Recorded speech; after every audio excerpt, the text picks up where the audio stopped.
John Graham, HoustonISO9000.com, going through 9001 2015. Let's now talk about 8.6 at the end of operations, section 8, and it's talking about releasing the product or service. You're saying, hey, we're done. Now the standard says, how do we know you're done? What is clear evidence of that? Standard says you have to keep a record. You have to have evidence of conformity of the product or service. That may be a laboratory analysis says it's good, or if it's a service, it's a final inspector that looks through it and says it's good. They sign off or stamp it. Then the standard also says not the position, but the person authorizing the release. That makes it traceable back to that person along with that evidence. So now think about it at a production facility, like even a big chemical plant.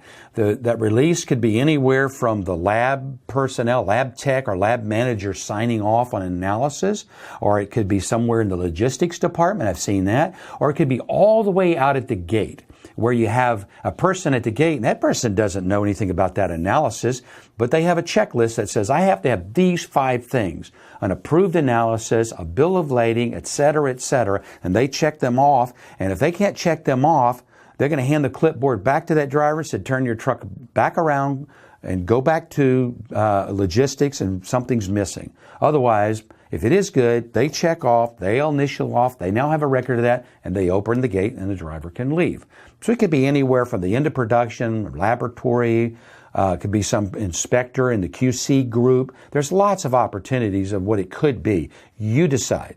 Now, one of the things I do recommend, you make a little table that just says, here's the different things we release, because most companies release some different categories of products or services because they make or provide more than one. That's fine. For each one of those, maybe there's 3 in the table. You say, for these 3, here's how you know what's conformance. It's a sign-off by the QC inspector. This one's a lab inspection, and this one's a sign-off by the project manager. Fine. And then say exactly what it is that shows conformity, and exactly what it is or who is going to be that person, so you have traceability.